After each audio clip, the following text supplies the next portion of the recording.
Oh, hello. How are you, my friends? Welcome to this snowy Friday. Thanks for joining me, broadcasting on our YouTube and Facebook channels on this Mail-It-In Friday in the aftermath of the Montreal Canadiens, my friends, taking their four-game winning streak on the road to Ottawa Saturday night at 7. You'll listen to it on TSN 690. We've got a lot to get to, including some news that I happened to break early this morning. One thing I've been stressing for a while is Carey Price and the lack of communication when it comes to the Canadiens' highest paid player in the history of their franchise and the face of the franchise, Carey Price. He is their Connor McDavid. I've made that point several times over the years. And I do believe that teams like the Lakers or the Yankees or the Dodgers, storied franchises in the history of North American sports, I don't think they're as secretive as the Canadiens have been with Carey Price. So I've been pretty consistent in my messaging how I think it's a misstep that the team hasn't really acknowledged Carey Price or acknowledged the fan base or paid them enough respect, respecting the fans enough to think that they're fools and that they've forgotten about Carey Price. Fans want to know about Carey Price. Fans want to know what's going on, what's the timeline, why are there multiple setbacks, and what's the new timeline here? Nobody's asking anybody to corner themselves and say, listen, now Carey Price will be back in 3 weeks and 12 hours and 15 minutes and 35 seconds. No one's asking for that. No one's asking for precision on exactly what's going on with Carey Price, but a little bit of an update. So while this week I've been wondering about why haven't we heard anything about Carey Price, the Montreal Canadiens tell us that they're going to provide an update, or Carey Price is going to provide an update on his health. Well, as I broke the story this morning, Carey Price isn't speaking today. The Canadiens will hold a press conference. I was told nothing major, no major announcement, and don't expect anything exciting. So that's what's going on with the Montreal Canadiens. So the business as usual. Look, people were wondering about Carey Price being on LTIR. He already is on LTIR, so there's no speculation there. The other angle, I suppose, people were wondering about was maybe they're just going to shut him down, and let's confirm that they're going to shut him down. Well, we know that's not happening either because that goes with nothing major is happening. So that's kind of where we are. That's the Carey Price thing that kind of broke this morning. What broke last night came from TSN insider Pierre LeBrun, who on Insider Trading on TSN last night said that the Montreal Canadiens are going to be players, apparently, in the UFA market at various points this summer, which got a lot of people confused and a lot of people scratching their heads saying, what? What does that mean? Like, we heard from people telling us that they bought into the Montreal Canadiens rebuild. You know, I don't think this should change your mindset, guys. Like, if you are a believer and a subscriber to the Canadiens rebuilding, tearing it down to the studs and building it back up again, the Canadiens with Ken Hughes and everybody else being a player apparently in the UFA market at any point this summer should not change your thinking about this team rebuilding. That's my impression that I'm getting here. If anything else, I think this hurries up the process, should it not? Like, if the Montreal Canadiens identify one or two UFAs, you know, my gut tells me that they're not going to be looking at guys like Corey Perry or Eric Staal. And what I mean by that is the aging UFA, for the simple reason of bringing them in because you heard how much Corey Perry meant to Cole Caulfield, how Eric Staal kind of helped Nick Suzuki grow into the position of being a number one center on an NHL team. I don't think the Canadiens are going to do that. I think the Montreal Canadiens are going to probably look at a couple of key guys that are maybe entering UFA status for the first time in their careers, and that's how this team is going to operate. And I think it's consistent with the messaging that Ken Hughes and Jeff Gordon have been delivering to the fan base here, right? Like, when Ken Hughes said that the organization is perhaps more inclined to looking at prospects than picks, doesn't that jive with going after UFAs? Like, it does in my mind. Hit me up in the comments if you see it any other way. I'm curious about the angle that the Canadiens are approaching the rebuild from. When I think about prospects, you know, it's like rescuing a dog from a shelter that is 2 years old. Someone has done the work for you already. There's still work left to be done, but someone has already housebroken that dog, trained it to not chew the slippers and the shoes, and to be this crazy dog in your house, right? Like, when I rescued my late great Leon was like a year and a half. You know, he didn't make in the house. Someone had done that heavy lifting for me. So I think about that as it relates to Ken Hughes' strategy about getting prospects. Like, you're not starting from raw. You're not starting from a guy in the CHL or the NC2A. Then you draft him, and then maybe he finishes college, and then he jumps to the pros. No, you're talking about a prospect who's already been drafted, who's already kind of been developed a little bit, and has already started the steps towards becoming an NHL player. And when I think about what the organization might do this summer, I see it in a similar light, that they're going to look at UFAs that can help address areas, and we talk about expedite. How can we expedite the process so that this doesn't take 5 years, that this takes 2 years, a year and a half? I don't know, but I like the way they're doing this. So a couple of things to remind ourselves of here, okay?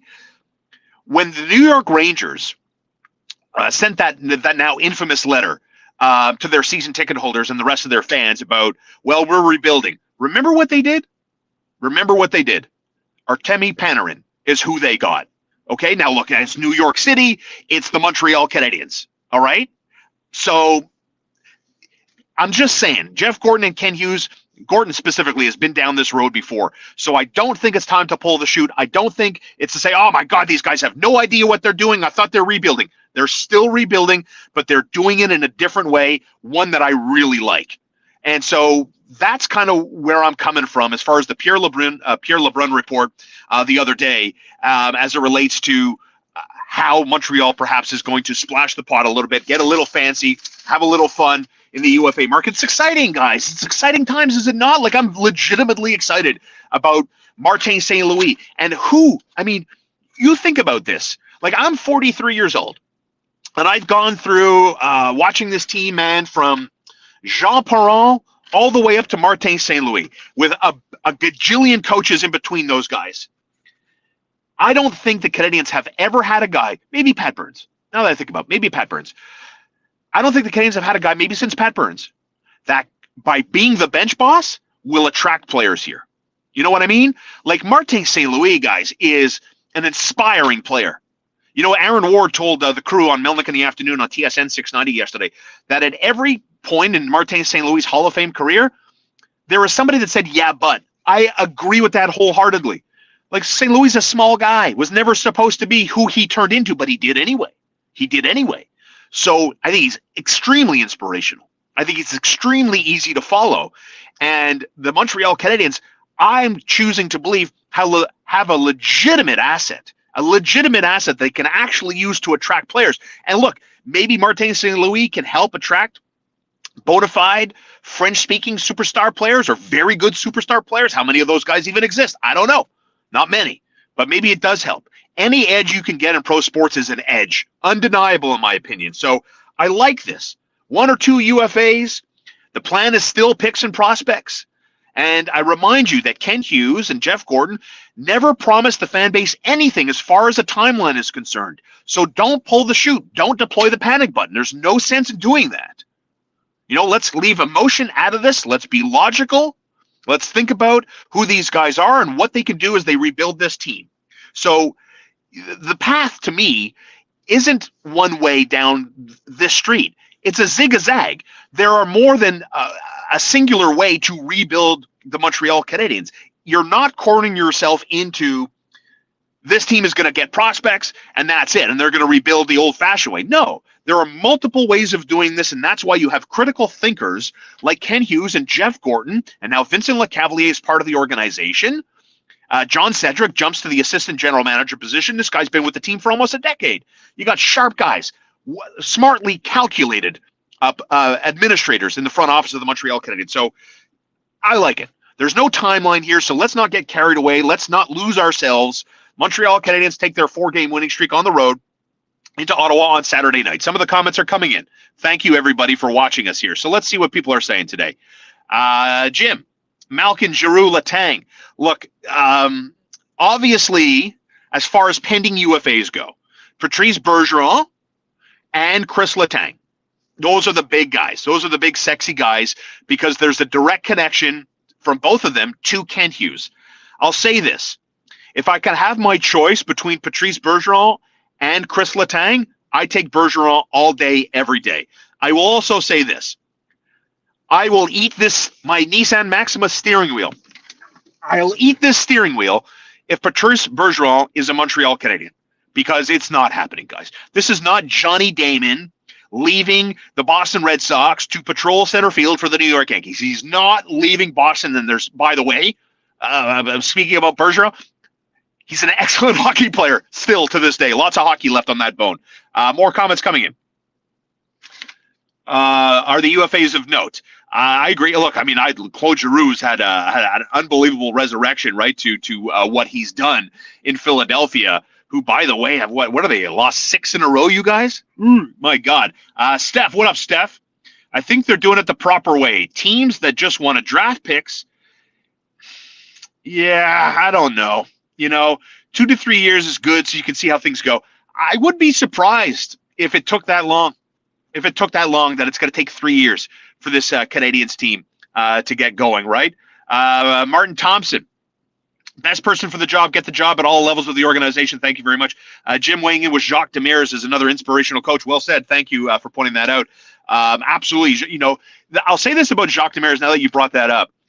Jacques Demers, what made him an exceptional coach, other than being a smart hockey mind, was that he was so inspirational. Like, if you were a very good player, and apparently Jacques made everybody feel this way. Like, he found an area that you were good at, and he made you believe nobody on the planet was better than you at that, right? That was Jacques' forte. And he did that with Patrick Waugh. And that's how, they were able to defy the odds and win that Stanley Cup. Their last Stanley Cup in '93 was Jacques Demers was the guy that would look at Patrick and would massage his shoulders. You're the best goalie in the world. Nobody is better than you, Patrick. You're unbeatable, the best technique, the sharpest guy, the quickest reflexes. Like, he made Patrick feel like St. Patrick. He really made him feel very, very special. Alex weighing in. Hey, Alex, what up? Hope they do it right, not old players. I don't think they're going to bring in old guys. I don't. Like I said earlier, I don't see Ken Hughes or Jeff Gordon looking at Corey Perry and Eric Stahl saying, okay, let's do this again. I don't think they're there. I don't think they're there. I really do. I think it's going to be guys that are entering into their first year, maybe as an unrestricted free agent player, and seeing who they could get. Like, hit me up in the comments. If the Montreal Canadiens are looking at unrestricted free agents in order to bring them in the summer of 2022, what position do they want to fill? What position are they looking at? Like, we're talking about Patrice Bergeron, centerman, Chris Letang, defenseman, Claude Giroux, centerman. I mean, when we go down the depth at center ice of the Montreal Canadiens, obviously, if you can get your hands on a centerman, I'm here to tell you, I will always take a centerman over a winger, especially if we're talking. Now, I'm not talking about scrubs. I'm talking about like top 6, top 3 players here. I'll always take a centerman. Centerman feed. And look, I mean, looks like Nick Suzuki, if Josh Anderson's healthy, and Cole Caulfield, that's a legit number 1 line. So I like the way they're doing this, guys. And so that's where we're at going into Saturday night in Ottawa at 7 o'clock. You'll listen to it on TSN 690. Look how miserable it is out here today. Holy shnikes. We're getting like 10 centimeters of snow. Like, I'm done, man. I'm so done with winter. This is our 4th active weather day in the last week. We got like 20 millimeters of rain. We got shit on like 20 centimeters of snow last week. Now we're getting another 10. It's cold. It's like minus 19 overnight. I'm like, these are the dog days for me. It's the 25th of September today, of February, and these are the dog days. Pure and simple, the dog days of winter. Like, where I wake up and I look outside and it's snow or it's a sheet of ice and it's minus 14. I get instantly irritated. Instantly. And we are in the dog days. I can't wait. I can't wait for this to be over. I mean, look at it. It's crazy outside. Crazy. I've been living in Canada. I've been living in Montreal for 40 years. Christ, you think I would be used to this by now. The comments continue to come in. Lots of comments today. Thank you, everybody. Roberto, question for UFA. Would you go for a goalie? That's a good one. Like, we talked about this this week. Go back, I think it was my Wednesday in the car with Star. I don't remember. But there was talk about maybe Ilya Sorokin. But like, that's going to be very difficult to fit. We're talking about high salaried goalie. Like, we need to know what's going on with Carey Price. That's, Roberto, if anybody can answer your question with a certain level of credibility, you have to know what's going on with Carey Price. And I remind you, if you missed it, We're 15 minutes into this. If you missed it, I led this in the car segment with breaking news. Carey Price will not speak. The organization will speak. Nothing major, nothing exciting, so don't hold your breath. So, yeah, the fan base needs to know what's going on with Carey Price. That's $10.5 million we're talking about here. So you still have Jake Allen. You know, Caden Primo, it really didn't work in the NHL. No one's blaming the guy. You got Montembeault, who looks much better. His rebound control is certainly much tighter than it has been in the first 5 months of this season. But I 100% would go after a goaltender. But goddamn, I need to know what's going on with Carey Price, guys. Lots of comments coming in.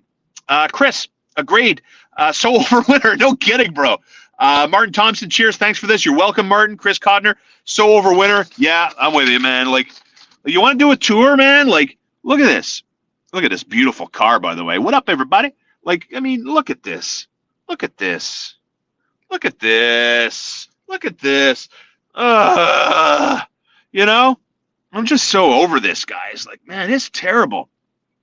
So we're rocking our Nissan Maxima. I had no problem driving in this winter. In this weather, man, this Nissan Maxima is a beast. V6 engine, 300 horsepower. You can get one for yourself at Chambly Nissan, #1 Nissan dealership in Quebec in back-to-back years. That's right, only the best sponsor in the car with Star. Let me tell you something, okay? I'm going to pump my own tires here. I got sponsors. I can get sponsors. I love selling. I like to sell. I like the hustle, you know? I like the angles. I like the strategy. You know, remember, like, perhaps in your single days or whatever, remember the chase? How much of us love the chase? Come on, it's so much fun, right? Like you set your eyes, maybe she looks at you a certain way, you look at her a certain way, and the chase is on. How much fun is that? It's great. And I love the chase. I'm a big chase guy. I love the chase, so I love the hustle. So let me tell you something. Only the best sponsor in the car with Star. We've turned people down before. No disrespect. No disrespect. Maybe it wasn't a right fit. Wasn't a right fit for me. Was a right fit for you. Like if I'm here to tell you about a certain thing, like Ash Gregoire Chambly Nissan, I want to be able to speak intelligently on it, credibly. It's a passion of mine. I love cars. And that's why I've partnered with Ash Gregoire Chambly Nissan, Quebec's #1 rated Nissan dealership. That's why I've partnered with Poutineville Vaudreuil in Dorion. I love that spot. You can go see Derek Seguin, one of Montreal's funniest comics. I kid you not. Go see him and tell me I'm wrong. I dare you. That's the challenge. March 4th, March 5th. Pick a date. Go see it. Poutineville Vaudreuil Dorion for $20. You can see one of Montreal's funniest comics in a long set at Poutineville Vaudreuil. It's a perfect date night. Man, haven't you wanted to get out of the house? How many times have you gone for dinner since restaurants are back open and everything else, right? Poutineville Vaudreuil Dorion. You're in the West Island. Want to take a little bit of a drive? Go check him out. Dinner tonight, perhaps. You can go do that. Lunch tomorrow afternoon and get your tickets to see Derek Seguin. March 4th or 5th. At Poutineville Vaudreuil Dorion. Shout out to my buddy Steve Kors and his hardworking family getting set. Great service, good food, good cocktails, just a great old time and proud sponsors of us here. And in the car with Star, like K-Stop, Gaspar, and Depanneur. You see what's going on? The tragedy in Europe? Arguably the worst human being on planet Earth right now is Vladimir Putin, right? Invading Ukraine. Proud Ukrainian people in Montreal. Man, hearts go out. Hearts go. Just heartbreak watching this go on this morning. And as a direct result, gas prices are going to through the roof. K-Stop, Gaspar, and Depanneur has you covered, though. Gas will go over $2 a liter. It's coming, but not at K-Stop, Gaspar, and Depanneur. Highway 138 in Ganawage. Go check them out. In the car with Star sent you. You want to load up on snacks? You want snacks that you can't get in Montreal? Our friends at K-Stop, Gaspar, Depanneur have access to snacks that you get in Plattsburgh. On the other side of the border, you know, sometimes we make those trips for Chick-fil-A, and of course we have to go to the grocery, the Hanover Market, on the other side there, next to Chick-fil-A in Plattsburgh, New York. I love to get snacks. I love to get chips. I love to get fun little snacks. So when I'm bored, I like to eat. And K-Stop, Gaspar, and Depanneur has snacks. I'm telling you, you're not going to find anywhere else. Delicious, delicious. I love it. Take my word for it. I love eating. Who else are you going to trust about eating than me? Come on, guys. We've been doing this for a while together. In the car with Star. Have a great weekend, everybody. Thanks for all the comments coming in. Steph Howard, hey, last question. It wasn't answered. What was the go-to shovel for snow? So listen, let me tell you about this, because I'm going to have to shovel today. I am a believer in the strategic approach to shoveling. If we're getting 10 centimeters, that is a 2-shovel day. If we're getting 20 centimeters, that is a 3-shovel day. That's how I choose to operate. I was the kid in charge. My chores at home growing up in the family house, I had to mow the lawn, the front and the back, and I had to shovel the driveway and the walkway. I want to say with credibility, I'm 43 years old. I've been shoveling for more than 30 years. I know what I'm talking about. So listen to me when I tell you this is a 2 shovel day, not a 1 shovel day. It's a 2 shovel day. And I am a medium-sized shovel. And if you go in my garage, I have like 80 shovels. Okay, maybe not 80. I have like 6. I have a big plow. I got a big scoop. I got small. I got large. I got medium. I like the medium bucket shovel, not the big plow. The plow is too much of a pain in the ass. And you know what else? I have a driveway that's on a small incline. Let me tell you how much that sucks. It does. And maybe I get a tempo next winter. I don't know. I do like the shovel, though. I'm not going to lie. Maybe, like I said, I've been doing it for 30 bleeping years, so I'm kind of used to it by now. Okay, that's it. It's 10:35. I don't think I'm going to the gym today. It's too crappy outside. I just want to stay home. So that's what I'm going to do today. I hope you have a nice, relaxing day. Hope you have an even better weekend. Relax. Spend time with people you love. Eat well. Drink well. Watch some good TV. Enjoy your sports. Habs tomorrow. CF Montreal, a.k.a. the Impact, the Snowflakes on the field in Orlando. Sunday at 1. If you don't watch it, you can listen to it on TSN 690, okay? Okay. I mean it. I'm done now. Okay. So I'm out. I'm going to go put this away. Have a great day, everybody, and I'll see you soon.